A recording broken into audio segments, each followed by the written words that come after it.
Salut à tous les amis, j'espère que vous allez bien. Bienvenue dans cette nouvelle vidéo. Les amis, aujourd'hui on va parler du Real de Madrid.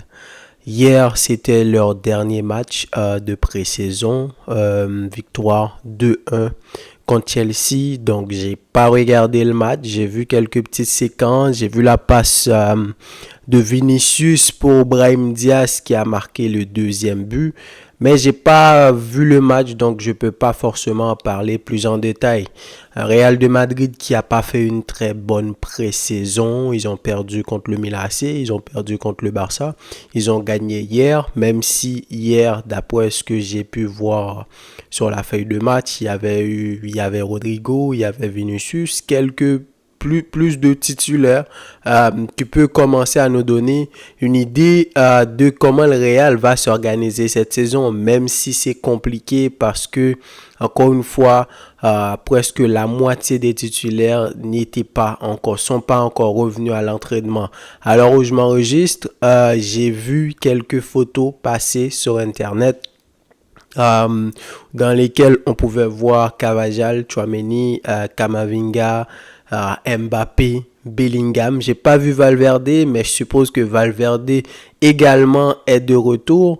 Prochain match du Real de Madrid, ce sera le 14 août prochain, finale de la Super Coupe d'Espagne. Les choses sérieuses commencent. Là, on va pouvoir jauger, dépendamment du 11 de départ que va nous mettre Ancelotti, pour se dire comment le Real va s'organiser. Alors, pour rentrer directement là où je vais en venir, c'est que au cours de la semaine, il y a peut-être 2-3 jours de cela, le journal Marca a annoncé apparemment qu'Ancelotti a tranché et que Vinicius va être le tireur de penalty numéro 1 et Mbappé sera le tireur de coup franc numéro 2. Alors, j'ai envie de dire que ça commence. Ça commence parce que on est tous d'accord pour se dire que Mbappé qui vient au Real de Madrid, c'est une valeur ajoutée. On connaît Mbappé, on sait ce qu'il représente dans le football mondial. Mais la chose qui m'intéressait beaucoup plus, c'était de voir comment ça va se faire concrètement dans le 11, dans l'équipe complète. Concrètement, qu'est-ce que ça va donner? Le Real de Madrid est habitué avec ce qu'on peut appeler les Galactiques. C'est leur marque de fabrique. À une époque, il y avait des Roberto Carlos, des Zidane, des Figo, des Beckham, tous ces joueurs-là. Ensuite, tu as eu Kaka, Cristiano, Özil, Di Maria, il y avait des Wout van Nistelrooy, des Raoul, etc. Donc là, maintenant, tu as une nouvelle génération où tu as un Mbappé, tu as un Bellingham, tu as un Vinicius, il y a même Rodrigo. On peut le mettre aussi dans l'équation des nouveaux petits joueurs qui arrivent, des Arda Güler, des Hendrick. Donc, je me dis, moi, j'ai très hâte de voir comment ça va fonctionner. Alors, Mbappé, tireur numéro 1 de coup franc. Je me dis, bon, pourquoi pas? Pourquoi pas? Parce que maintenant, tu n'as plus Toni Kroos. Je pense que Toni Kroos était l'un des tireurs. Avant, Benzema l'était aussi. Mais si je devais dire entre Mbappé et Vinicius, si tu devais vraiment faire un choix, parce que c'est là aussi qu'il faut comprendre la chose, c'est que pour l'instant, les têtes d'affiche du Real maintenant, ça va être Mbappé et Vinicius. Bellingham vient ensuite parce que là, présentement, dans le top 3 du Ballon d'Or, il y a Bellingham et il y a Vinicius. Donc, il y a potentiellement un Madrilène qui va remporter ce trophée individuel-là. Donc, si je devais choisir entre Mbappé et Vinicius, j'ai envie de me dire que ça soit Mbappé, que ça soit Vinicius, ils n'ont encore rien prouvé en tant que tireur de coup franc. Vinicius, je ne l'ai jamais vu tirer un seul coup franc de toute ma vie, ou du moins depuis que j'ai commencé à regarder le football, depuis que j'ai commencé à regarder Vinicius. Mbappé, j'ai vu des séquences quelques temps après cette nouvelle-là de Marca, des séquences où il tirait des coups francs. Au Paris Saint-Germain, c'était pas pareil. Tu avais des Pastore à un moment, Cavani s'y mettait. Ensuite, il a fait quasiment tout son temps avec Neymar. Donc, Neymar est sur un terrain, c'est clair que c'est un spécialiste. Ensuite, il y a eu Messi. De temps en temps, il tirait quelques coups francs, mais c'est pas vraiment sa marque de fabrique. Est-ce que peut-être quelqu'un comme Rodrigo ne pouvait pas commencer à tirer des coups francs? Alors, ça se dit aussi que Rodrigo sera le tireur de corner numéro 1. Alors, les choses commencent à entrer dans l'ordre et je pense que le Real n'a pas envie de faire la même erreur que le Paris Saint-Germain parce que c'est un plus grand club que le Paris Saint-Germain et ils sont en train de prévoir qu'est-ce qui pourra se passer. Est-ce que quelqu'un comme Valverde également pourrait pas à certains moments tirer certains coups francs et surtout tireur de coups francs numéro 1, il y a des coups francs qui sont beaucoup plus bas. Est-ce que c'est pas quelqu'un comme Modric maintenant, vu qu'il est là? Est-ce qu'il sera titulaire? Est-ce que Tchouaméni, c'est qui? Je vois pas vraiment de spécialiste de tireur de coups francs au Real de Madrid.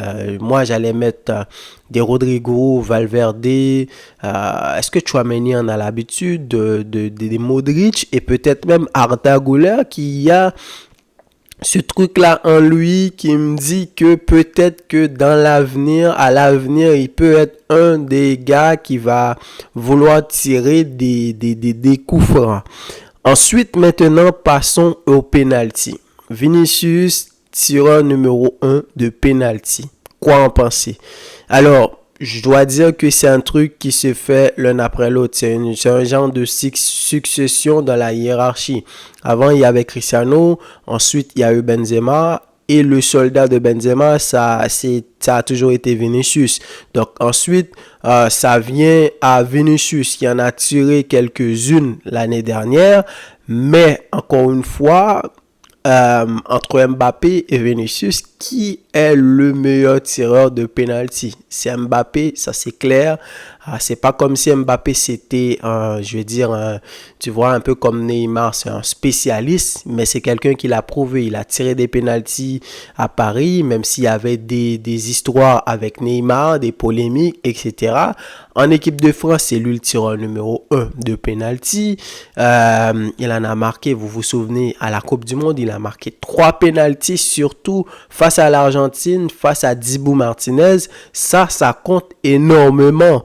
Donc, Vinicius, tireur numéro 1, c'est logique dans la tête d'Ancelotti s'il veut faire perpétuer cette tradition-là, à savoir, c'est l'un après l'autre. Il y avait Ronaldo, ensuite il y a eu Benzema, maintenant il y a Vinicius. La saison dernière, Bellingham en avait tiré quelques-uns aussi. Faut aussi rentrer Bellingham dans l'équation aussi. Est-ce que Bellingham aussi, dans quelques temps, il va pas demander à tirer des penalties?